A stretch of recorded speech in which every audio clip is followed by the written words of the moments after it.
Hi, it's Colleen Schmidt from Divination Counseling Service. Today I'm going to present the moon's nodes. So we're going to do a lecture today. And I'm going to be using some books, and I'll talk about each of these authors in a minute. So before I begin, as always, I'd like to do a moment of gratitude for all of you. So thank you for being here. Thank you for subscribing, whether it be the newsletter, the website, or this YouTube channel. We're small, but you guys are really helping me grow, and I really appreciate it. I appreciate the suggestions that I've gotten to do future videos as well. So keep it coming, guys. It's great, and I thank all of you for your help. So as we continue with this lecture, I'm going to be looking at two different, well, actually, we're going to look at several different astrologers. So I'm going to start with George White, okay? And I'm going to tell a little story about what happened with this book. I am been studying astrology for a very long time, and I wish I could tell you that this was the first time I did this, but it wasn't. I'm reading the acknowledgement. I was getting ready to research, and I always forget how long I've had my books. And this gentleman in here, George, starts talking about an astrologer that he studied with in the 70s. And I'm thinking, I don't know who that is. I was studying in the 70s, and I don't remember who it was. It's like, I never heard that name before. His book was written in 1927. So apparently who he was studying with was in the 1870s. That's not the first time I've done that. So I wish I could say that I had never done that before, but that would be a lie. So he is one of the astrologers. I really want to point out his work. A lot of the work is over 100 years old. I have actually several authors where I can say that's true. So George, I'm going to start with his interpretation of the nodes. Let's talk about this first of all. George studied also with Lilly. And Lilly is like the grandfather of modern astrology. Lilly's actually the person who encouraged him. This wasn't the, I think the last name was Henry, was the guy he was really referring to in the 70s. But he also points out Lilly, and he talks about Lilly. And Lilly, I happen to know, is the grandfather of modern day astrology, though Lilly's probably been dead for a long, long time. So I wanted to point that out. I don't even know if these books are still available. This book is only 74 pages long. It's really, really just a pamphlet, but a lot of really good information. So let's start off with the fact that the names that have been used, because if you read the older books, and he shifts right back into the old language, they call it something different. Now, many of us are familiar with the term the dragon head for the north node and the dragon tail for the south node. But prior to that, it was known as kaput, if I'm saying it right, and kata, if I'm saying it correctly. They're Italian words. Apparently, the older astrologers, when they very first started studying the nodes, that's what they referred to them as. In Eastern astrology, they would then be referred to as Ketu and Ratu. And it would be Ketu the head, Ratu the body, or the tail. So the nodes have had different names. Mostly in my training, a dragon head, dragon tail, but really north and south node. I've been studying modern astrologers for a really, really long time. And being an asteroid astrologer, working with the Trans-Neptunians, I'm definitely much more of what they would refer to as a modern vein of astrology. So he also, just briefly, he spends a lot of time talking about how the moon cycle, every month the moon goes through the cycle. And it also talks about during that cycle of the moon, which is every month, that the nodes cross the elliptical. And they cross at the northern hemisphere and the southern hemisphere. And they also are always in retrograde. You'll never see a node going forward. They always move backward. Okay, at least That's what we get, okay? That's how we see it. It talks about, we study the moons of the nodes, and you say, but all planets have nodes. They do, but they don't move. They are more stationary. The moon nodes literally move 3 minutes a day, 19 degrees, 22 minutes a year, okay? Which means in less than 2 years, you have covered a sign. Something like 18 years is the return. So it's not a long cycle, and we'll go through many nodal cycles in our lifetime. And I'm going to get to how that could affect us, but just know that you have a nodal return every 18 years. And by the way, I've actually done an 18-year study, and there is something going on every 18 years. That is an absolute truth. When it hits certain places in your chart, 18 years later, if you did a study, you would find that pattern. The other thing that he talks about is, he talks a lot in his book, about the natal charts. He doesn't do a lot of work in transiting charts, or what we'd call lunar returns, solar returns, secondary progress. He doesn't talk about those. What he does talk about is the natal chart, and factors such as, if you have, and when he says on the ascendant, he means on the ascendant, okay? He's not talking a lot of orb here. And one of the things that he mentions is if you have a north node, and he does a whole lot of charts in here. He talks about people we don't know, though. Unfortunately, a lot of them are part of the English Parliament. And since we're in the United States, and we don't even know our Congress usually from the 1800s, although if you were a historian, you would. But he also mentions other people and what they look like, which we'd have to go look it up on the internet.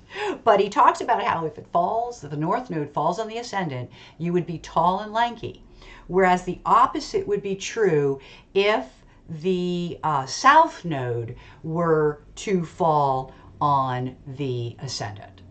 And he uses for that example, apparently, a fairly famous, although again, 1800s, I don't know, dwarf who was a comedian.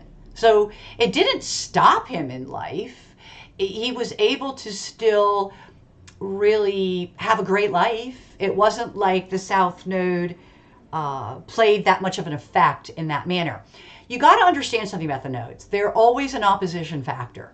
So if one aspect over here is in conjunct, over here it's going to be in opposition. The nodes represent two ends of the same pole, always. So you can't say, oh, I got a north node here. Yeah, because your south node's also affecting that. By the same token, you can't think that things are gloom and doom if you have a planet on the south node. Nah, it just means that once you figure out the path to the north node, and you will because they're together, you'll have it'll have a north node meaning as well. So he goes into, and he talks about how it diminishes when it leaves, like, in other words, you are tall, and then, you're not as tall, not as tall, not as tall. And it goes around the chart, okay? Excuse me. Understand that the angle happens in 4 parts of a chart. So each time it sits an angle. So if it was at the IC, for example, just like the ascendant, it's going to affect your whole life. If it's at the IC or the midheaven, it's still going to play a huge role in your life. That's one of the things he points out, and he uses a lot of charts to refer back to. Again, not people I'm familiar with. He actually also, and I think there could be something to this, and I'm going to use myself for an example. I have a south node, but mine happens to fall in the 2nd house. So it's not in that 1st house. I'm not small. However, as a dancer, I've been miscast because they think I'm small. So I must give a diminished appearance. And I can tell you that I'm missing 8 teeth because my mouth is too small, and some pretty important teeth. So it's always amazing when people realize I don't have those. It's like, whoa. Yeah, they had to take them out. And then ultimately I had to wear braces anyway, but back in my time period, they pulled them out if your mouth was crowded. The other factor is I have hearing issues, and my ear canal is apparently very small. So there must be something to that. It's not close enough to the IC. It's still coming from the ascendant. So apparently I do have some small features. So although I'm not small, not even remotely, that's always been a shock. I can remember many dance choreographers just losing it when they realized how tall I really was. So it's an image thing. So I do believe there could be something to that. Again, has it had an effect on my life? No. So the North Node, South Node, they counter each other, okay?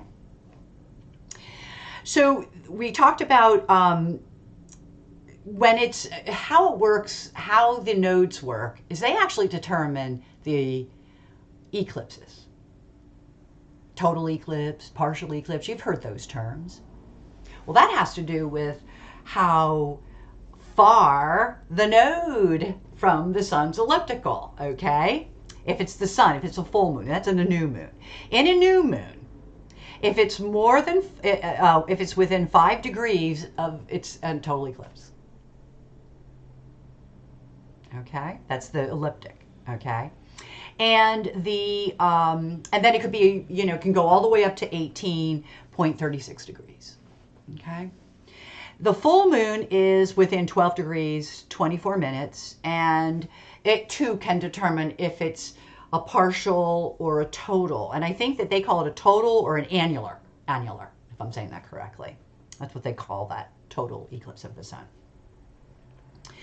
Now, it has, according to Lily, so here we go, because Lily has a great influence on how we kind of proceed from here. And it is interesting that when we look at this book, which was written in 1927, and a lot of his resources were from the 1800s, this gentleman, his book was written in 1975. So probably, you know, 100 years between this guy's research and this guy's, you know, writing. So that's just kind of explained to you. Astrology is just an old subject, and all we keep doing is building on the old material. New astrologers. Now I got to tell this little story. A friend of mine got a book because it was, the author had the same name as her, as a joke for her birthday. Now I am looking for this book. So her name is Elizabeth Spring. The author's name is Elizabeth Spring, and she wrote a book on the nodes. And apparently, according to my friend, it is a good book. So if anybody out there runs into this book, I've been looking on the internet, I can't find it. I want to buy it, okay? But she might have an even more modern vision, because as I go through my books, I find that a lot of the books I have are quite old, even older than I thought. So I'm going to get to that in a minute, because there's a couple of more books we're going to be throwing in on this. So now we know that the moon, the ecliptic of the sun, and the crossing of these nodes on the ecliptic, it'll happen in the northern hemisphere and the southern hemisphere, and they create the two nodes. Okay, that's how we do it. And according to Lily, and this is what George says, I'm going to go with George, the nodes have the essence of Venus and Jupiter. That's what he says. Okay. Now, I'm just going to jump in here. Modern day astrologers, now we're coming into my age, okay, or the people that taught me even. Especially because we deal with secondary progressed, we deal with lunar returns, solar returns, which are all considered like predictive charts or age charts. And we deal with it, it's timing and connections. That's something, and we'll talk about that even more a little bit, but that's what we use them for.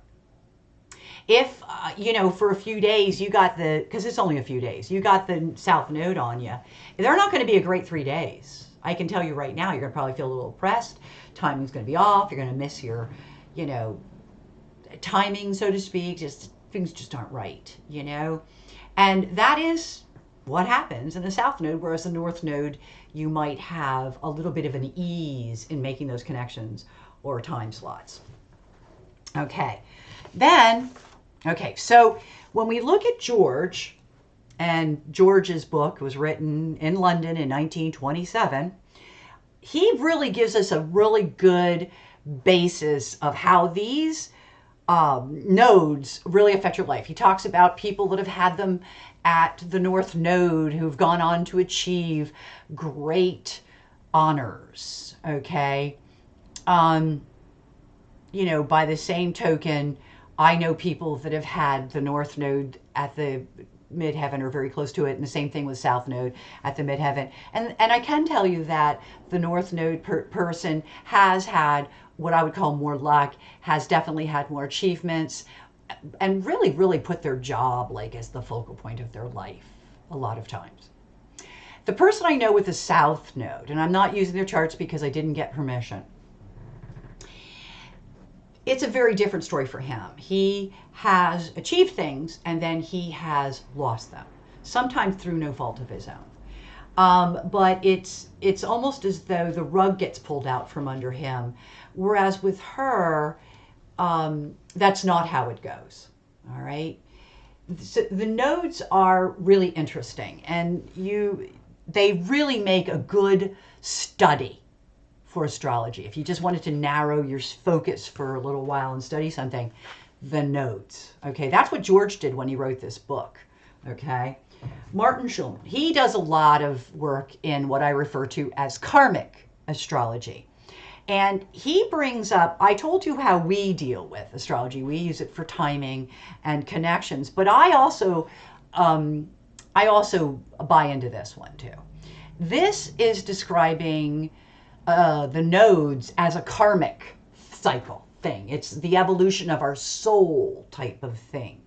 And not all of the older astrologers, the one that teach me, I don't think they buy into this. Okay. Now I do buy into it. I happen to be a very strong believer in reincarnation.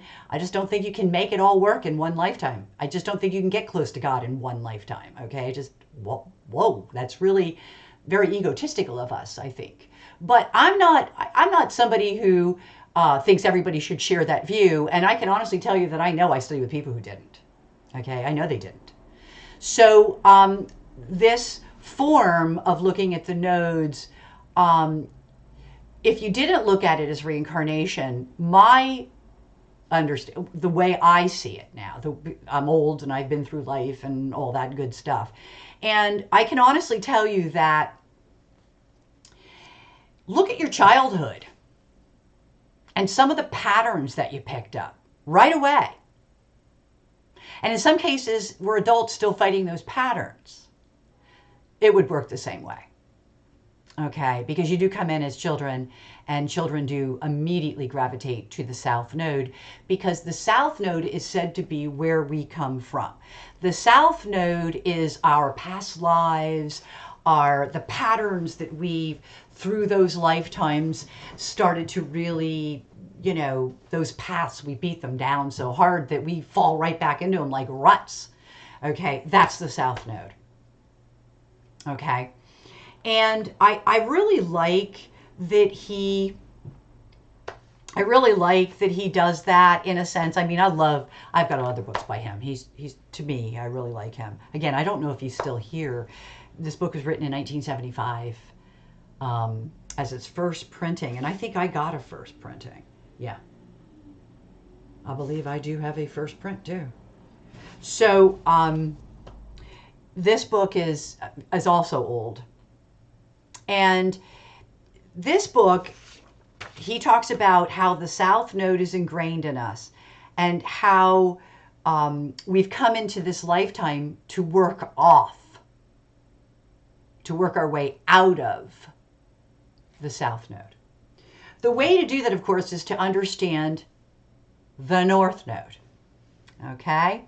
So when you're working and you're dealing with the South Node, it's like the ground with which you stand. It's like that which you already know, okay? And even when you begin to find your north node, we're going to talk about that in a minute. You can go to the highest karmatic levels, no matter, like, you can understand this and you could start living it. Okay? And I do want to point out that we think that when people are older that they will live it, but I want to be honest with you, the first charts I ever did, I was probably 18, 19 years old, for money. I did, of course, my own and family members and things like that, but the first people I really did were a lot older than me. I mean, I was 18, 19 years old. I was using this money to pay for dance work, my dance lessons, my dance, and going to school for dance.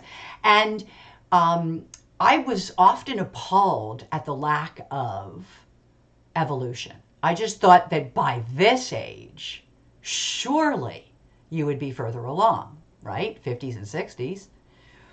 And I've come to understand that we don't all progress at the same rate. That was actually kind of a harder lesson for me as a professional astrologer, to do charts for lots and lots of people, and especially when you get to the node stuff and realize, wow, like, some people just don't move fast or far, and other people just move. Okay, now let me explain this a little bit. Just as I talked about the people above me don't really buy into reincarnation. Not all of them. And I'm going to point out a book where it was written in 1946, and he wrote a whole series of books on Pluto and the nodes and how it really describes our evolutionary cycle. And I actually, again, I found it fascinating. I think he's a little wordy as a writer, but fascinating material. And I remember bringing it up to teachers, and immediately it was poo-pooed. It's like, oh, wow, no. It's like, oh, okay, so you don't do that, which is fine. And that's okay, and I don't have a problem with that. So the same thing could also play out with regards to when you talk to people about the evolution, okay, of a person. I always like to point out, I've worked with young people at different points in my life. I'm working with them again. They're now in their 20s, but the first generation I ever worked with would probably be in their 30s to 40s, because I taught dance for a long time. And I was always amazed at how much more aware they were. It's like, wow, each generation gets better. And I'm going to say that the young people of today are much sharper and much more aware. And I think that their karmatic cycles, their evolutions, are different as a result. I know we're living in accelerated age. These young people were born closer to the accelerated age, or they're in it. And yeah, it's really cool to be with people who are so wide awake. So I just want to throw that out there. Thanks, guys. If you're a young person, even if you're older, thank you for being awake. Okay. So the whole reincarnation thing, I think, is something that not everyone buys into, and that's okay. So as I said, go back to childhood and you'll come up with pretty much the same theory. As high as you can go, because these are brand new footsteps being put out there by the North Node. These footprints are so new that the higher you go, the more work you still have to do. Okay, like anything else in any subject matter of that, and you always can fall back. That's the other thing I put in. Not only that, but once you think you're getting yourself out of there, are you really? Okay. It's just really interesting to look at that. I had a whole thing going on with my daughter, and it relates to the process of the nodes. And she just went through a whole lot. And as a result, her new chart features nodes on angles. And I really, just like George says, when you have nodes on your angles, it affects your whole life. And it's this opportunity to really work through these things. And it's just really awesome, because it does affect your whole life. Because think about it, if one angle is hit, so is the other. So, I want to talk about a woman. Let me go find her. So I wanted to talk about, along with the moon's nodes, I want to talk about a little bit that astrology back in the day, when they were starting to really, I think, make major headway with some of the stuff, like the beginnings of what we now refer to as modern astrology, there weren't many women. I know that's no shock. I'm going to show you something. This is a great book, by the way, Rules for Planetary Pictures. If you study the dial, the German techniques, this is a book, and here are the astrologers that are featured. Yep, all white men. But I want to point out that there was a really, really good astrologer at this time period. Elsbeth Rhine. Oh, let me check again. I don't know why I do it every time. Her name is Ebertin, okay? She had a son who also, Ebertin, is a renowned German astrologer. He's actually one of the people that helped bring the German type of astrology, cosmobiology, to America. She was unfortunately killed in World War II because she knew they were going to be dropping. I mean, she was following the war, and they knew about her. They were really getting rid of astrologers at that point. They were either making them commit suicide, they were sending them to concentration camps, unless they were Hitler's astrologers, which, of course, then they probably weren't good astrologers. Anyway, she was a good astrologer. Anyway, her town was bombed. So other than making sure her son wasn't there, she couldn't leave, because then they would know that she knew. So she died during World War II. But she has also done some profound work in astrology. So I do want people to know that although it was predominantly, it's very heavily male at one time, not so much anymore. I think there's just about as many males as females. I belong to a lot of groups, a lot of men, a lot of women. So I've been to a lot of astrology conferences too, and I have seen more women than men in certain kinds of astrology. So it's really changing. Like everything else in life, it evolves. But I wanted to talk about that as well, because as we're looking at these old astrologers and older astrologers that are no longer with us, I always want to point out that it was kind of a misogynist situation, except for Elspeth. Okay, she actually divorced her husband too, so she is a really modern woman considering the time period that she lived in. And I did want to give her some kudos, so I wanted to bring her up in this lecture. The other thing that I wanted to talk about, I didn't bring them out yet, is these are the books I was referring to where he uses Pluto, and by Jeff Green, okay, and he is using the nodes with Pluto to show you evolutionary journeys. Okay, it's pretty interesting. I found it to be interesting. Again, I buy into this theory though, but these books were written, I actually got them in the 90s. These are not the original books. These were 96 books, printed in 96, but he wrote them in 46.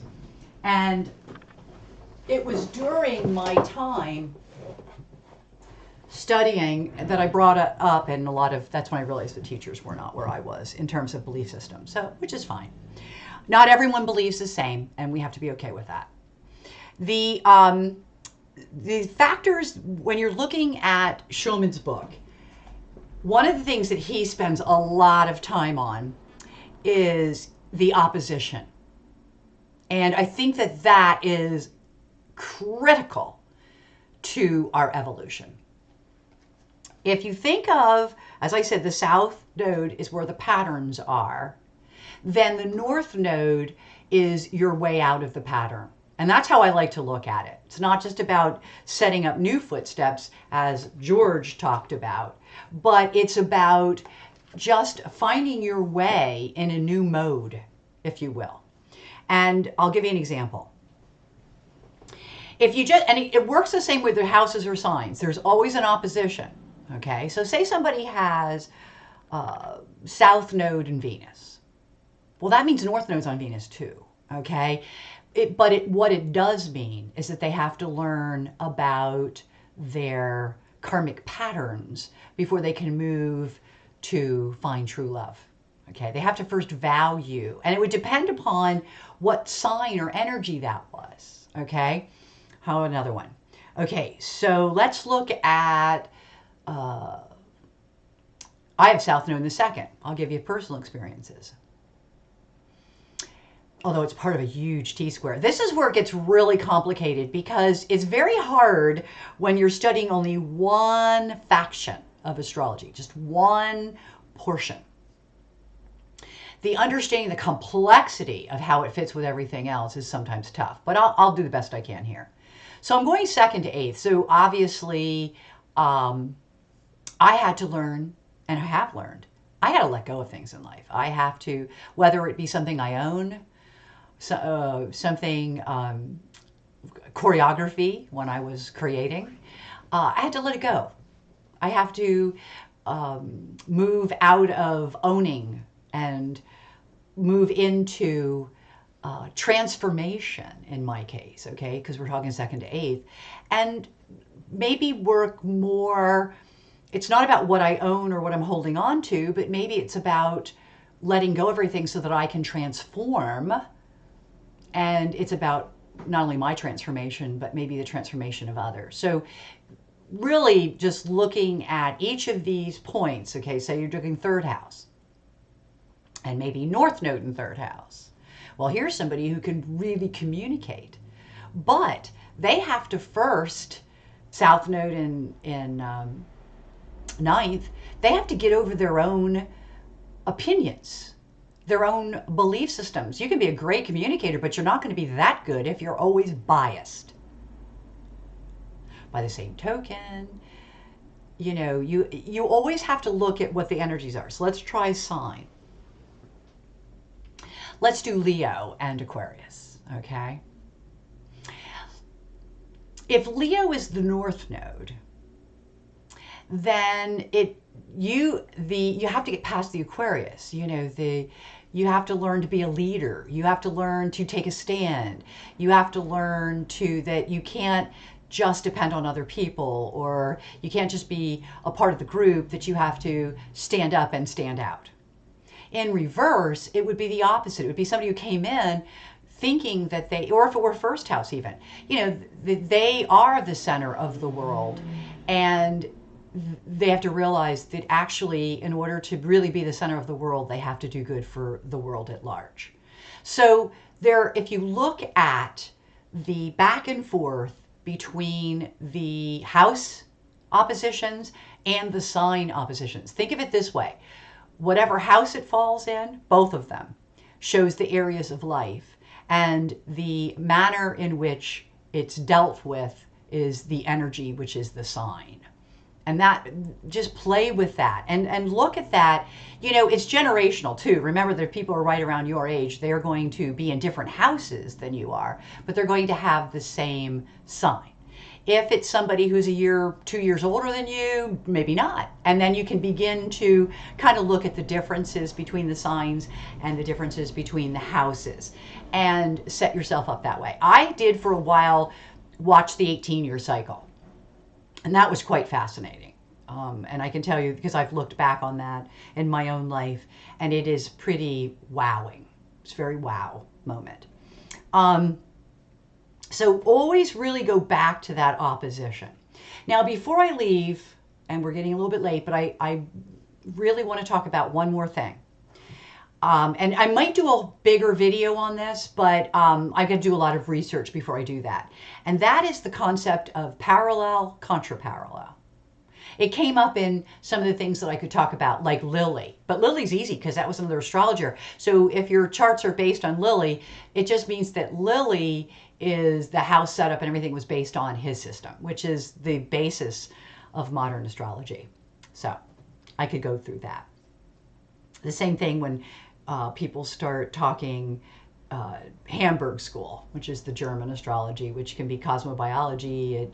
The rules for planetary pictures come under that. So there are all these different techniques in astrology. And I always go back to, I've studied a lot of different astrology and a lot of different techniques. I've been doing this for decades.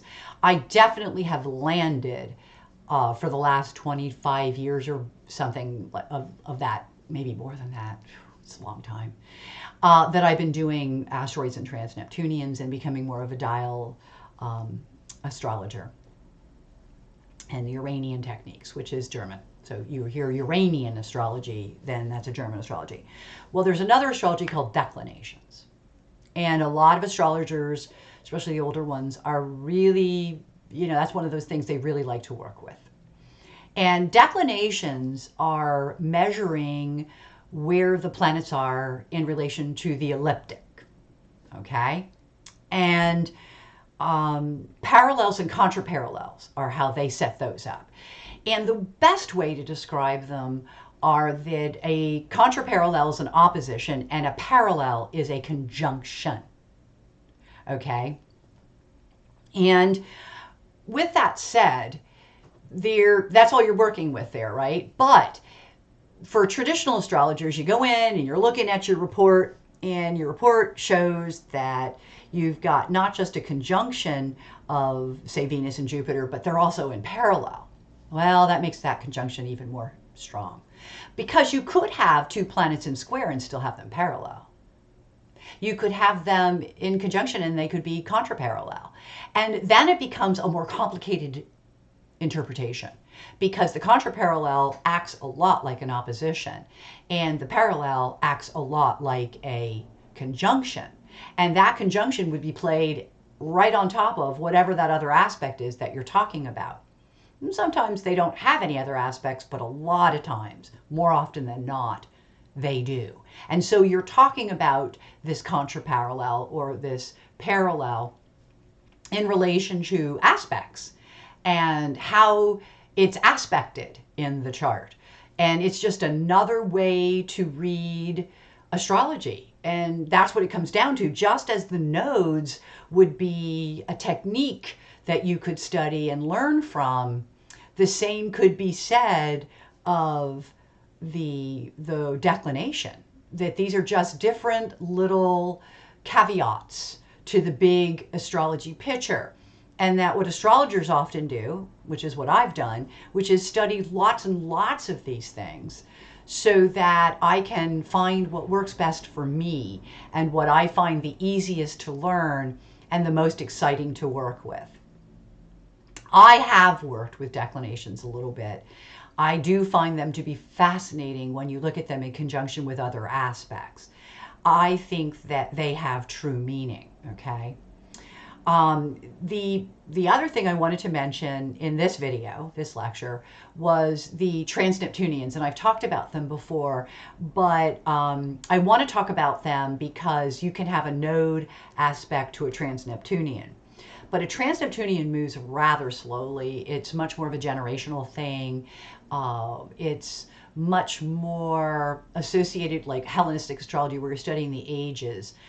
But more than that, they're called fictitious planets because they're more about mathematical points in space. But they really do work.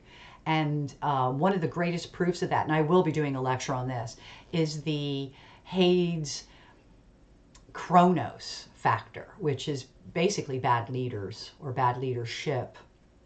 It's also medicine, the study of medicine.